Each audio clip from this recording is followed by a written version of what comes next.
Hey, what's up, guys? We are on today on our China tour, and it's been remarkable. And I'm gonna tell you the thing that we dreaded the most when we came on this tour was the fact that we had to go to Beijing twice. Now, let me tell you about that. Let me tell you why we had a bad taste in our mouths over that. Beijing, the first time we came, it just seemed like a funky, funky place. It wasn't like you were visiting a city in China. I felt like I was visiting the 1970s, like visiting the corruption of the 1970s. Like it was just dirty, nasty. We stayed at the Sheraton in downtown Beijing, and the bathroom smelled like sewage. I kid you not, it literally smelled like sewage. So we were like, okay, is this kind of setting the tone for the whole trip? And the best part though was that, even though we got to Beijing and it just smelled like, like an old hooker's ass, and the electricity did not work in the hotel room. It was hot as hell. And when we told them it was hot, they didn't come up and turn the AC on. They literally opened the window. They were like, well, you can open the window. I'm like, what the excuse my French, I'm not trying to cuss, but I kid you not, I was like, what the fuck, man? Seriously, like, are you kidding me right now? And and then on top of that, what else? The Wi-Fi was garbage. The food. I ordered something, a chicken with mashed potatoes. They brought me, what was it? Chicken with French fries, right? French fries. And I was like, I didn't order French fries. I ordered, and I had told the lady twice I want mashed potatoes. And went downstairs for another 20, 30 minutes, came back with another order of French fries. I was like, I didn't order French fries, I ordered potatoes. So it was just like frustrating. And we were like, man, is this the way our China trip is going to be? Like the hotel stinking, the city was dark and dingy, polluted, smog everywhere. We really didn't like Beijing at all, and we were very upset about the fact that the trip was going to start and end in Beijing. That we were actually going to have to go to Beijing, and then we're going to do our other cities, which are Xi'an, Shanghai, Guilin, and that's it, right? And then back up to Beijing and then go home. So we came back to Beijing and we were just ready. Like, we felt like two dudes on our way back to prison or some shit, for real. Like we were literally like, okay, we can do another night in the big house. It's all right. We're going to just, be ready to shake somebody with a spoon. And we get to Beijing and the city looks exactly like we thought. It was very dark and dingy and everything else, polluted, all that. And we stayed at the Hilton Beijing, right next to the airport. So check it out. So this Hilton was the nicest, most comfortable hotel we stayed in all of China. It was the best, probably one of the best ever. I say one of the best, yeah, one of the best we've ever stayed in ever anywhere. And I mean, service was impeccable. The rooms were wonderful, smell good, no soup, old hooker's ass smell in the room. Spacious. Food was good, fruit was fresh, everything was just perfect. So we were really happy that we were able to actually have a good Beijing experience. So we just came to issue an apology to Beijing. We feel like we misrepresented what it was like to stay in the city. I don't know what was going on with the Sheraton in downtown Beijing. They need to really step their game up, because we stayed in another Sheraton in Xi'an, and it was like night and day. It was so much better. So I think that they just may have bad management. But because that hotel, like, imagine like a really bad Motel 6. Like a Motel 6 a motel, yes it was. A Motel 6 where they ain't got their shit together. Like that's what that would be like. And it wasn't cheap. It was not cheap, Yeah, it wasn't cheap. No. Yeah, so anyway, we're happy now. Like we had, it got better, and now even the weather, you see right now it's bright and sunny, and we're really, I'm feeling like I got a misrepresentation. So I'm really happy I didn't judge the book by its cover or judge it on, from one experience. In a way, it kind of reminds me. I remember one time I took my daughter to LA, and literally within 10 minutes she said, I don't like Los Angeles, and she never wanted to go back again. And I was like, why would you say you don't like Los Angeles, but you've been here 10 minutes? And I think sometimes we do that. We go to a place, we have one experience, and we just write it off forever. And what'll happen is you'll miss a lot of opportunities to have good experiences because you closed your mind. Closed minds don't get fed. Closed mouths don't get fed, closed minds don't get fed. And if your mind ain't getting fed, then you're going to be starving for knowledge. You're going to be starving for exposure, starving for experience. And so you want to have, just have an open mind. Anyway, do you have any questions? Let's see. We need you back in the U.S. We need some more black power back here. Well, I'm still with you. I mean, it don't matter where I'm at. Now, am I pleased with my business ventures? Yes, I am. I'm very pleased with my tour of China. I did the tour partly to study powernomics and how it's executed in China. And I have learned so much. And I put together a lecture called The Return of the Dragon, how Chinese powernomics can be practiced in your household. And so what I'm going to do is this is a follow-up to my 100-year plan. I did my 100-year plan lecture recently that you should check out when you get a chance. It's all in the Black Business School. If you go into the Black Business School, I think for those of you who are members of the Black Stock Market Program, you can actually find it. Go to theblackstockmarketprogram.com. The first month is free. That's theblackstockmarketprogram.com. Not only do I teach you how to invest in the stock market, but I teach you things that aren't being taught anywhere else. These are specific models created specifically to solve a specific problem of black economic empowerment, closing the wealth gap. I can't close the wealth gap for the whole black community. That's hard to do because you got too much propaganda, too much brainwashing, too many people trying to slow black people down, and too many Negroes that are falling for the okie doke. But what I can do though is solve the wealth gap for your family. You see, just because there's a wealth gap in black America doesn't mean there has to be a wealth gap in your house. Many of you are already making more money than the average white person. So, there can be tens of thousands, hundreds of thousands of black families making more money than the average white person. So there are ways to do it. Feel free, join us in the Black Business School. We're not BSing. We're really teaching valuable knowledge. I have a PhD in finance, very high level training. I taught college students for 25 years, so I know what I'm talking about. And so just go check it out. Feel free. Theblackstockmarketprogram.com. In fact, you get 30 days to just try it out for nothing, for totally free. And then if you like it, you can stay. If you don't like it, you can go. No risk to you whatsoever. Were you expecting were the Chinese nicer than expected? I think if people know you're, they're gonna give you that respect. You know what I'm saying? Like, it ain't about how nice somebody is, how somebody likes you. It's like if you got power, then they're going to respect you. So I would rather have power and get respect from somebody who doesn't like me than to have power and be disrespected by somebody who likes me. Because just because somebody like you don't mean they respect you. There's a lot of times, like the Democratic Party, they like black people, but they don't respect black people because they don't respond to black people. Let me see. Tim Battle. Hey, Dr. Boy, speak the truth. I like your no BS attitude. Well, thank you. We ain't got time for BS. Life is short, man. We're going to be dead soon. We got to get it in and get it hard and go get it. Go make it happen, for our people, for ourselves, for our lives, for our grandchildren. That's what I'm all about. That's what we do.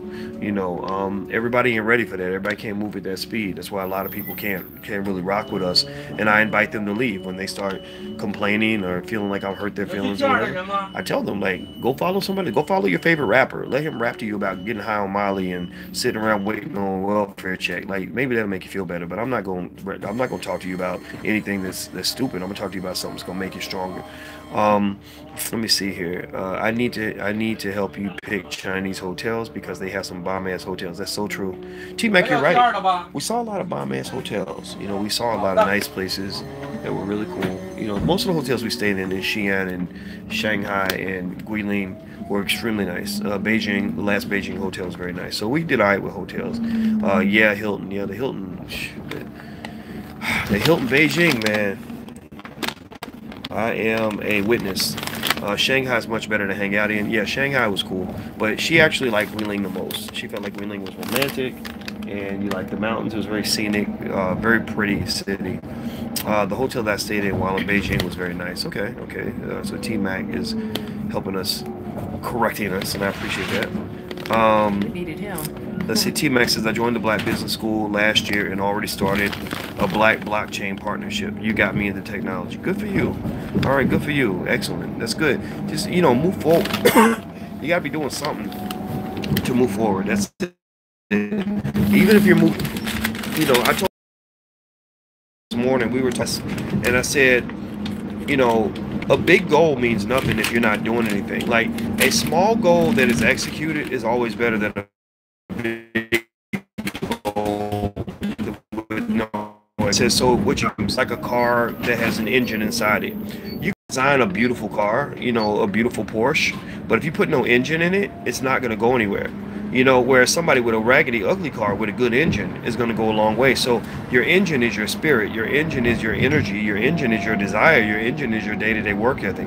So if you have a good engine and you're doing something every day and you always grind and you always move forward, it don't matter if your car is fancy or if it's raggedy, you're still going to go further than somebody who doesn't have an engine. You understand? So the problem for a lot of people is that we don't have an engine. You know, we just sit there and we do nothing and make elaborate dreams and plans and goals and talk about all these fancy things we're going to do and then don't do nothing. You know, so if you're talking about all these great things you're going to do and you don't do nothing, then why even think about it? Why come up with it? I mean, basically all you did was you just made a movie. You created a fairy tale and it's made you feel better, but a fairy tale ain't going to get you to your goal. Let me see. Hit the thumbs up button for me real quick if you can. The at the top. What do you think of the lottery? California State Lottery. I mean, lottery tickets are shown to be a pretty bad investment. I think Floyd Mayweather's dumbass went and bought $2,000 worth of lottery tickets, but then again, he's got millions, so I guess he can waste it like that. But I just kind of wish Floyd would take like maybe 10% of his money and do something epic for the black community. Like I could probably sit with Floyd and show him how to take 10% of his wealth, less than 10%, and build an entire school system for black children all across the United States. All we'd have to do is take pre-existing infrastructure and reinvest in it, right? So I think that we could take, you know, like let's say he said, okay, Doc, here's 10 million. What can you do with 10 million?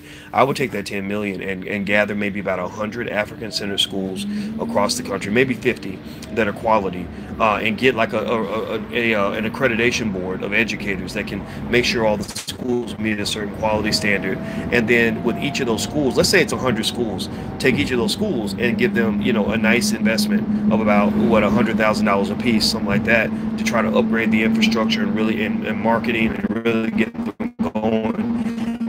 And then mass of sending schools, because then if you have more students and more pupils who will pay in tuition, you could actually have more funding for the schools. So I'm not big on for white people, these asshole Democrats, to come and fix shitty ass public schools. Those public schools suck. Those public schools, many of them are garbage. Some of them are good, but most of them are garbage. You know, so I'm not going to wait for white people who hate me to fix a school that's going to educate me. Like that's the dumbest shit I've ever heard. Excuse my French. I'm cussing a lot because I'm getting mad. But it's annoying to me. And so the problem for us as black people is we got too much nigga mortis. You know, we really are stuck in nigga mortis. Nigga mortis is like rigor mortis, except it's nigga style. Nigga mortis is when you sit still and you don't move and you don't do nothing and you waiting on Jesus and waiting on Democrats and waiting on white people and waiting on the world to solve a problem that you can solve yourself. So I'm not sitting here in nigga mortis. I'm going to be a black man. Period. Anyway, let me keep going. Floyd doesn't give a damn about the black community, only jewelry and diamonds and strippers. Well, that's what miseducation does. Miseducation basically creates a lot of really powerful Negroes who use their power in the wrong way. You know, you have athletes and celebrities and entertainers and wealthy black people, but they're not actually doing anything for black people, so they don't, you know, they don't matter in the world. They're not doing anything for anybody other than themselves, so they're not relevant to humanity. So Floyd Mayweather, unfortunately, is in that category because he is a man who chose to be nothing but a boxer, you know, and that's what it is, you know. Let me see. It seems like too many of our celebs waste their cash and set a bad example. Look at Iverson. Well, you know, again, you know, the problem for us as black people, remember, the number one problem for black people is that you're being educated by white people. The number one problem for your community is that you're not educating your own children. So no matter how great a child becomes or how successful they are, when they're miseducated, they're going to make stupid decisions. So when these guys go out here and they play sports and they do really well and make a lot of money, they're not an asset to the community in many cases because they've been taught all the wrong things. It's like being given the most powerful gun in the world, but you're aiming it at your mother's head because you're on drugs. You know, so a lot of our children are put on drugs at an early age, literally and metaphorically. They're put on the drug of white supremacy. You smoke from the crack pipe of white supremacy every day. It gets you high. It makes you comfortable, just like white Jesus. And you get confused as to why you keep ending up behind because you've never had anybody sit down and explain how this system works and why the infrastructure of this system is designed for you to lose and for you to fail and for you to come in last place. That's why black people are confused. Yep, nigga mortis. I literally just came with that word like 2 minutes ago, and I should probably get a copyright on that shit. Let's see here.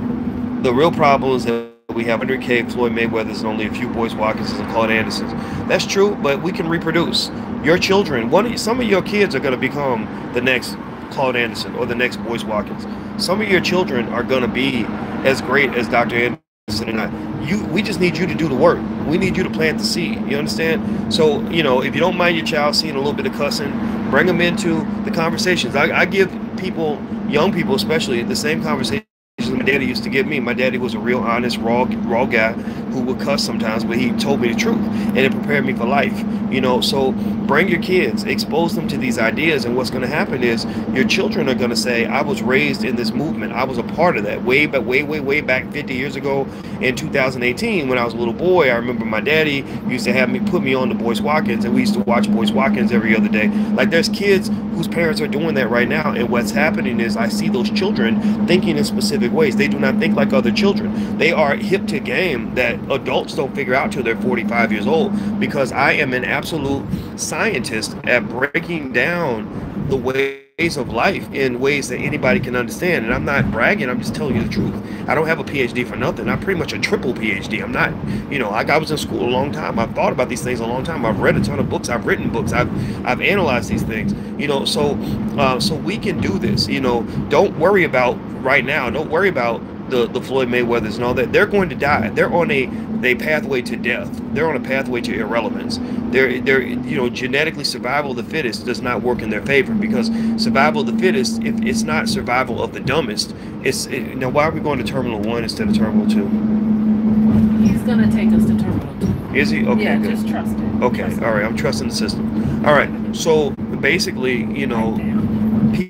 people like the Mayweathers, they don't represent survival of the fittest. They represent a set of ideologies where eventually it'll be revealed that these ideas are just bad ideas, that this method of success, letting people bash your head in until you're old and broke, is not the best way to get ahead. It might work for 1 in a million, but it doesn't work for the other 999,000. So I'm completely confident that in a couple of generations, 2-3 generations, that that people like us won't be the minority, we will be the majority. And right now, all we got to do is reproduce. All we got to do is multiply.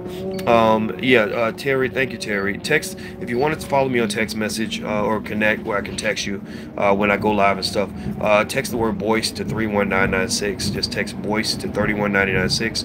Also, if you haven't joined our League of Intelligent Black People, go to intelligentblackpeople.com. If you join the League of Intelligent Black People, which is at intelligentblackpeople.com, one of the things I just implemented is if you want to ask me questions, or if you want me to address a topic in a video, I will do that. So you ask your question in the private group, and I will take that question and I will come public and I will answer that question in my list of answering questions. So feel free to go to intelligentblackpeople.com. Let's see here. I talk the talk, but I want to walk the walk.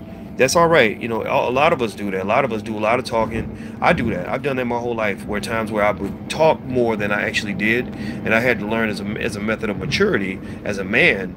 Manning up meant I had to be a man of my word. I had to keep my word to other people and also keep my word to myself. So, hold yourself accountable. Black folks are not trained to enjoy accountability. We want to blame everything on everybody else. We want to believe that there's nothing we can do. We want to believe that we're victims of our circumstances, because that's how you're trained to think. So instead, I encourage you, even if you do have tough circumstances, to believe in yourself, to fight for yourself, stand up for yourself, give to yourself, give your best to yourself, fight for your future, fight for your kids, man. Like you got one shot at this thing called life. Don't waste it on nonsense. So that's it. Claudius says, I want to learn the stock market. Go to theblackstockmarketprogram.com, theblackstockmarketprogram.com. That's my stock market class. I got to get off the bus. So I'll see you guys soon. What do I think about the lottery system? Don't buy lottery tickets. It's not a good investment. See you soon. Love you guys. Peace.